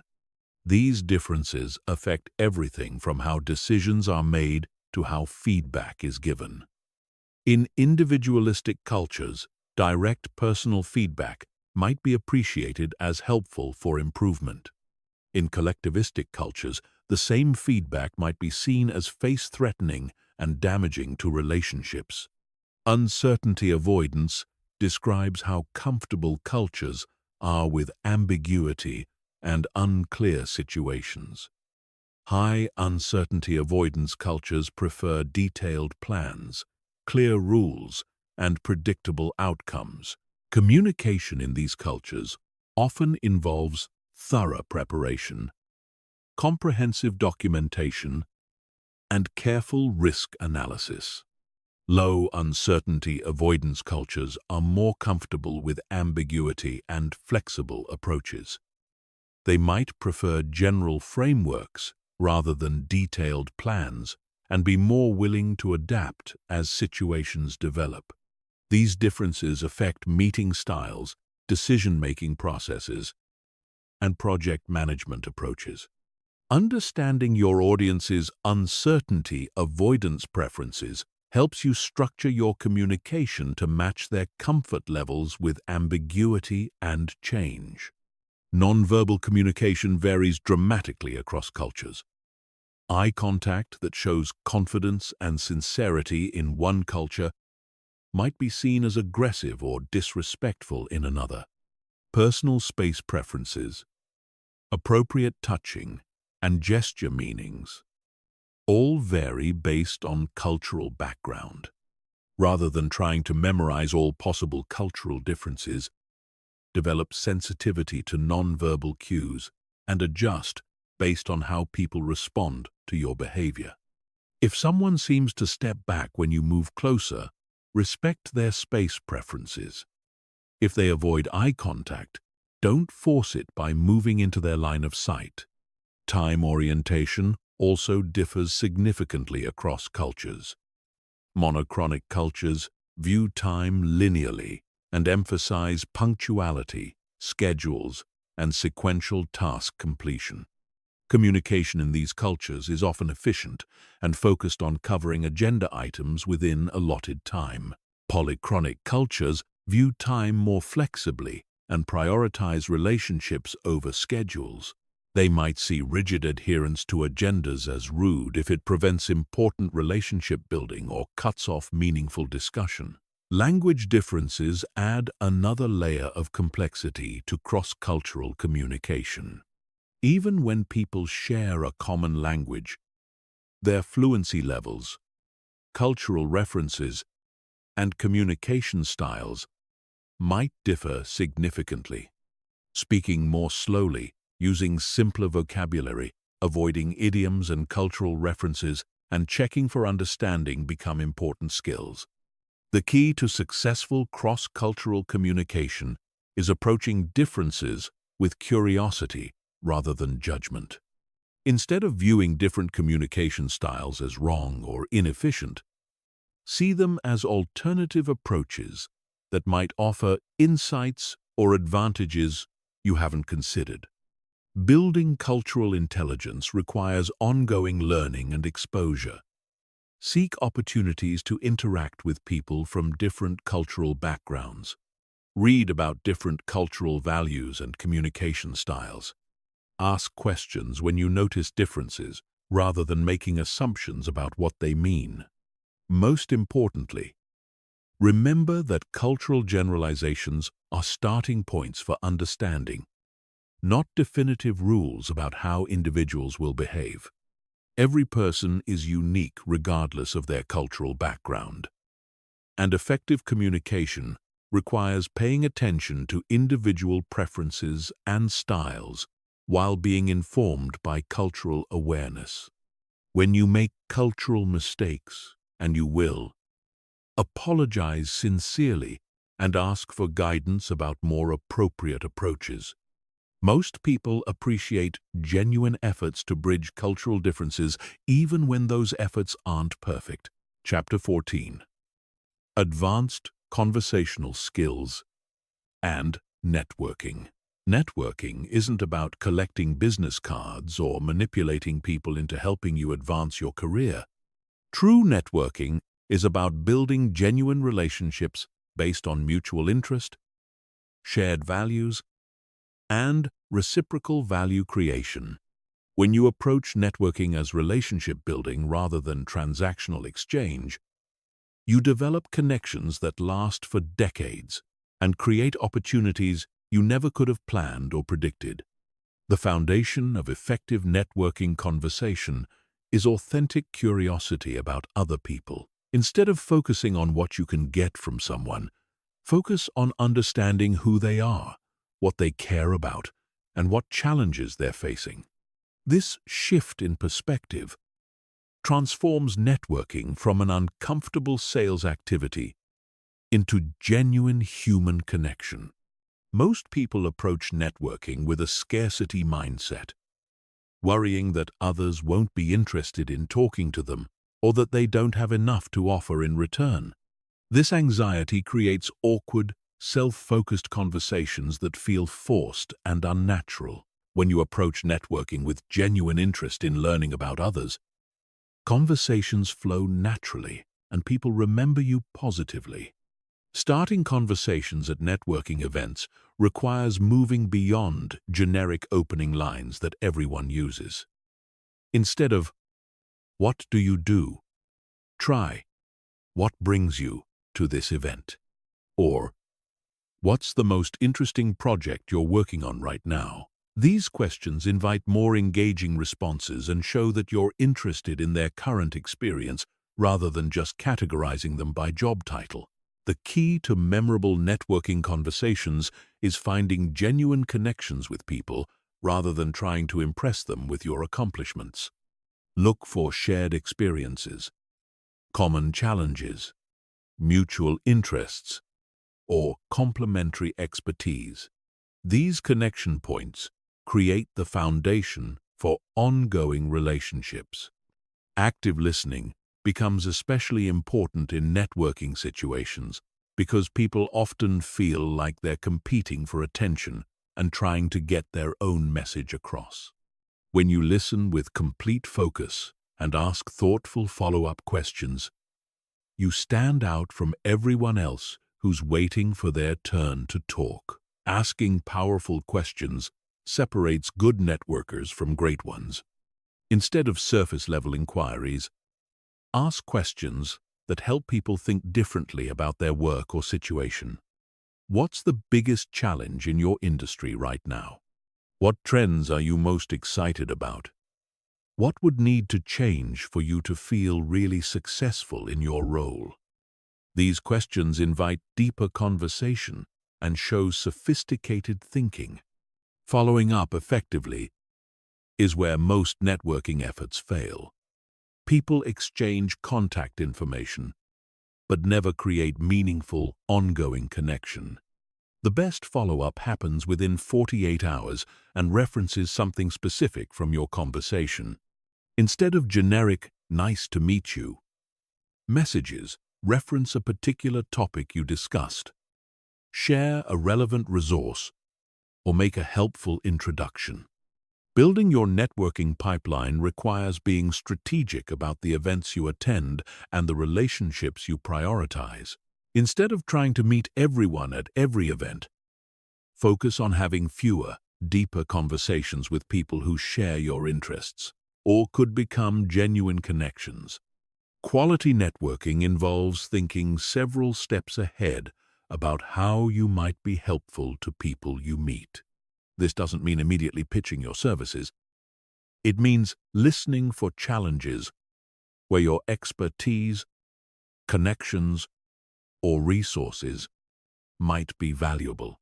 When you consistently look for ways to help others, they naturally want to reciprocate when opportunities arise. Virtual networking requires adapting traditional relationship-building skills to digital environments.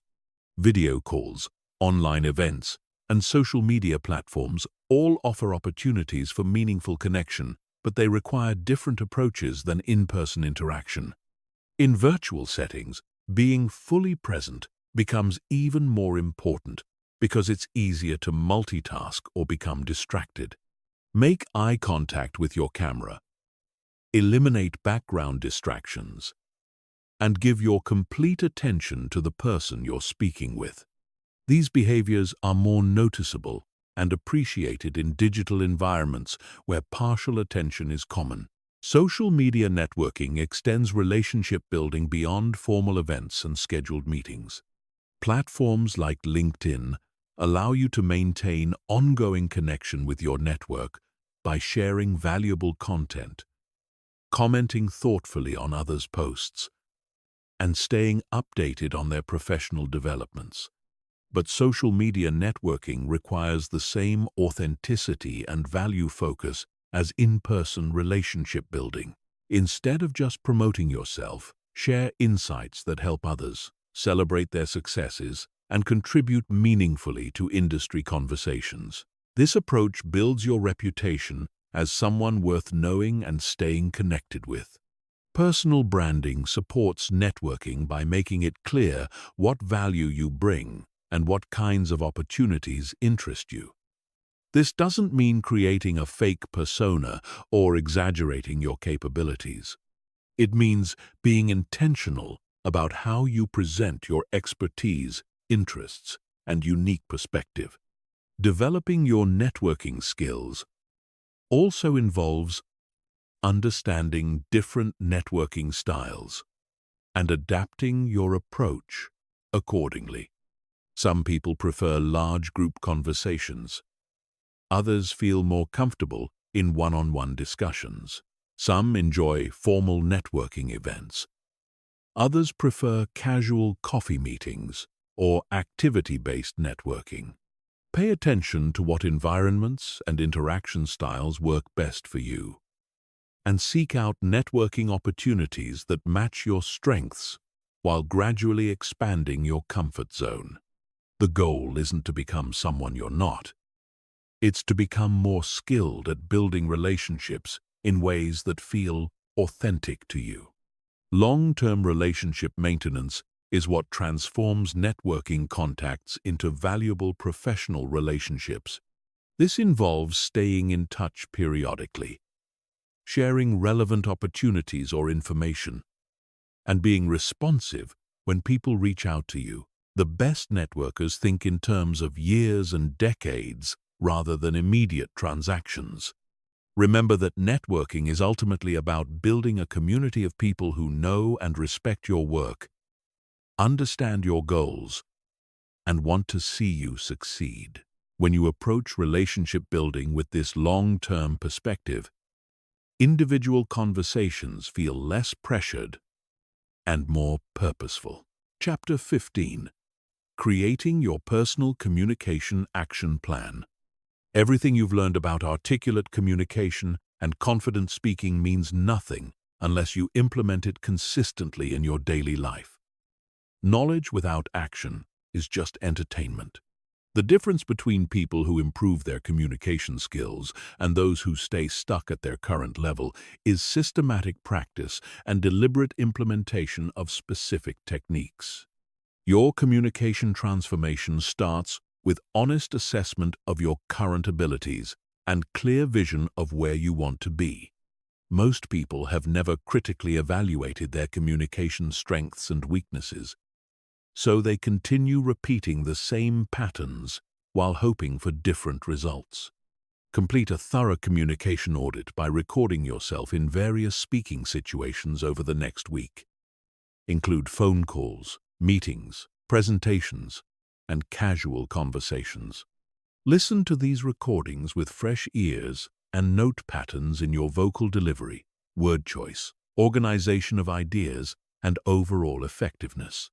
Ask 3 people who know you well to give you honest feedback about your communication style.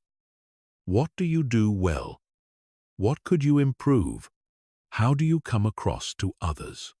This external perspective often reveals blind spots that you can't see yourself. Based on your self-assessment and feedback, identify the 3 most important areas for improvement. Don't try to work on everything at once, which leads to overwhelm and inconsistent progress. Focus intensively on 3 specific skills until they become natural. Then add new areas of development. Your daily practice routine should include vocal exercises, vocabulary building, and conversation skills practice. Spend 10 minutes each morning doing vocal warm-ups that improve your breath support, resonance, and articulation. Read challenging material aloud to practice smooth delivery and clear pronunciation. Expand your vocabulary systematically by learning 1 new word each day and using it in conversation. But focus on useful words that enhance your ability to express complex ideas precisely rather than obscure words that make you sound pretentious. Practice conversational skills by setting specific goals for your interactions each day. Today, you might focus on asking better questions. Tomorrow, you might work on active listening. Next week, you might practice managing difficult conversations with more skill and composure. Join speaking organizations like Toastmasters or similar groups where you can practice public speaking in a supportive environment. These organizations provide structured feedback, regular speaking opportunities, and a community of people working on similar skills. Create accountability systems that ensure consistent progress rather than sporadic effort. Partner with someone who's also working on communication skills and commit to weekly check-ins about your practice and progress. Set specific, measurable goals and track your improvement over time. Document your communication successes and challenges in a learning journal.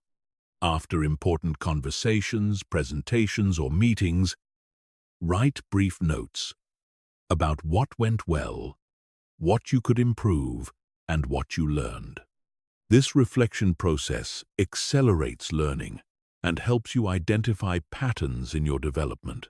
Seek out increasingly challenging communication opportunities that stretch your abilities without overwhelming you. Volunteer to present at team meetings. Join committees that require facilitation skills, or take on projects that involve persuading or influencing others. Address your specific communication fears systematically rather than avoiding situations that make you uncomfortable. If you're afraid of public speaking, start with very small, low-stakes presentations and gradually work up to larger, more important speaking opportunities. Develop your personal communication style rather than trying to imitate someone else's approach. Study communicators you admire and learn from their techniques. But adapt these techniques to fit your personality, values, and natural strengths. Your personal communication action plan should include both short-term and long-term goals.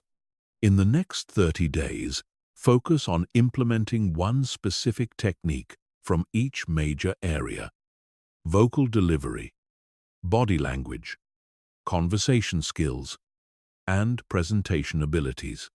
Over the next 90 days, tackle more complex skills like handling difficult conversations, building rapport with different personality types, and managing speaking anxiety.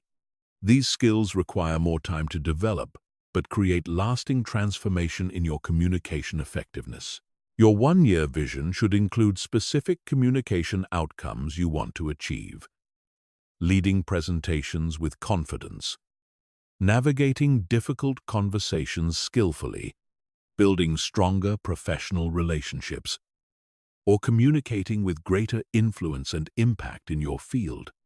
Remember that communication skill development is a lifelong journey rather than a destination. Even the most skilled communicators continue learning, practicing, and refining their abilities throughout their careers. The goal isn't perfection. It's continuous improvement and increasing effectiveness. Stay motivated during challenging phases of development by focusing on the real-world benefits of better communication. Better relationships, increased influence, greater career opportunities, and improved confidence in all areas of life are the natural results of investing in your communication skills. The most important insight you can carry forward is that confident, articulate communication is a choice you make in every interaction. You don't have to wait until you feel ready or until you've perfected every technique. You can choose to speak with intention, listen with focus, and communicate with purpose, starting right now. Every conversation is an opportunity to practice these skills. Every presentation is a chance to demonstrate your growing capabilities. Every difficult interaction is a chance to apply what you've learned and build evidence that you can handle whatever communication challenges come your way. Your voice matters. Your ideas deserve to be heard.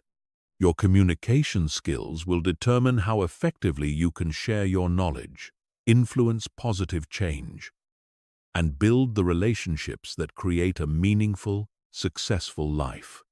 The time to start implementing everything you've learned is now.